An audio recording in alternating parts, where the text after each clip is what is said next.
রমাদান মাসে লাইলাতুল কদরের রাতে মহান আল্লাহ পাক পবিত্র কুরআনুল কারিমে এ সম্পর্কে ইরশাদ করেছেন, রমজান মাসে কুরআন নাজিল করা হয়, এতে রয়েছে হেদায়াতের প্রমাণ।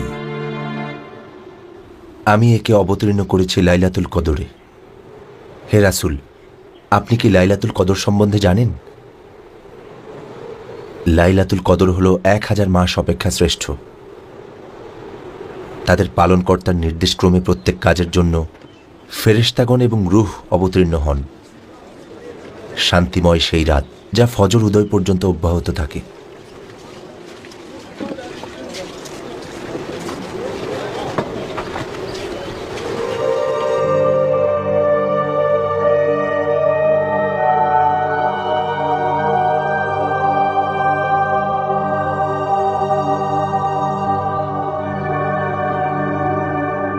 আমি উম্মে আইমান, আমি বারাকা, তোমার আরেকজন মা, যে মা তোমাকে ভালোবেসে লালন পালন করেছিল, যে তোমাকে অনেক ভালোবাসে।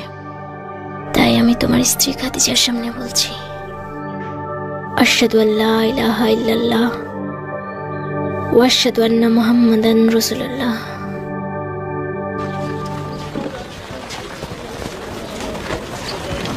জাইদ, কোথায় যাচ্ছ তুমি? উম্মে আইমানের বাড়িতে। ওনাকে আমি একটা খুশির খবর দিতে যাচ্ছি আম্মার। আমাকে বলো জাইদ, বলো কি খুশির খবর দিতে যাচ্ছ? আমাদের নবীজির পক্ষ থেকে তো সবসময় খুশির খবরই আসে। সাল্লাল্লাহু আলাইহি ওয়াসাল্লামের নামে বলছি, সাল্লাল্লাহু আলাইহি ওয়াসাল্লাম। উম্মে আইমানকে আমি এই খুশির খবরটাই দিতে যাচ্ছি যে আমি তাকে স্ত্রী হিসেবে গ্রহণ করব, কারণ তার স্বামী তাকে ফেলে রেখে চলে গেছে। তাই আমি বারাকাকে স্ত্রী হিসেবে গ্রহণ করব। সত্যি বলছো তুমি জাইদ? হ্যাঁ, আমি একজন ভালো মহিলাকে বিয়ে করতে যাচ্ছি। অনেক অনেক শুভকামনা জাইদ, তোমাকে অনেক অনেক শুভকামনা।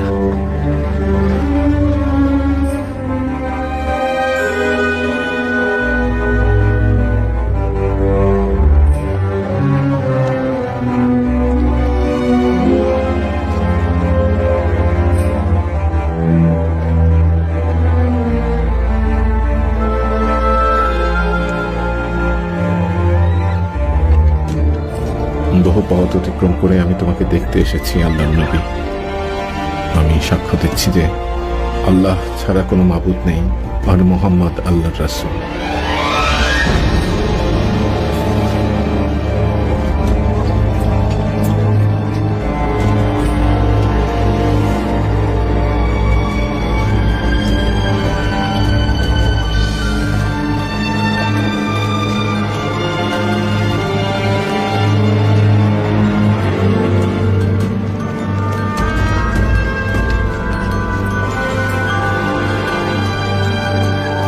এটা কাদের দুর্গ?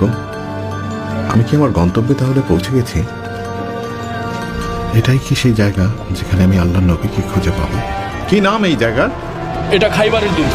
তার মানে বাইতুল হারামের কাছাকাছি চলে এসেছি। চুপ করো, চুপচাপ সামনের দিকে অগ্রসর হও।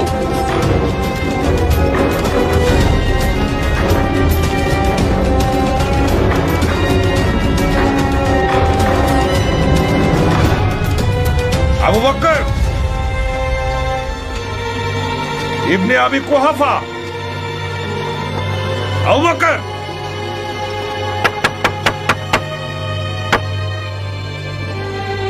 আমার কাছে কি চান আপনি আবুল হাকাম?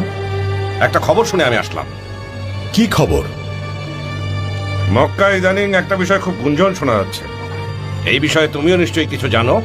কি বলতে চান বলে ফেলুন আবুল হাকাম। কুরাইশে অবিশ্বাসীদের সংখ্যা বাড়ছে। অনেক আগে থেকেই তো কুরাইশদের মধ্যে দুর্বলেরা একেশ্বরবাদে বিশ্বাসী হয়েছে। তারা নির্জনে ধ্যান আর প্রার্থনা করার জন্য অনেক দিন ধরেই মক্কার পর্বতে যাচ্ছে।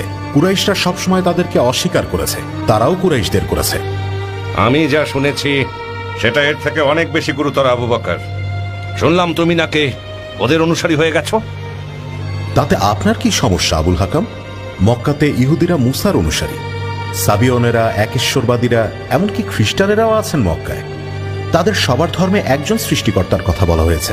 তাদেরকে তো আপনি কখনো কিছু বলেন না। আমি তো বুঝি না কুরাইশরা এসবের পিছনে কেন পড়ে আছে। অন্যরা তো কখনো আমাদের বলেনি সৃষ্টিকর্তার উপর অবিশ্বাস আনতে। ওই মুহাম্মদ তোমার মগজ ধোলাই করে দিয়েছে। আপনার বয়স কেবল বাড়ছে ইবনে হিশাম, তারপরও আপনি অন্ধকারে পড়ে আছেন। আমার ইমানি ভাইয়েরা,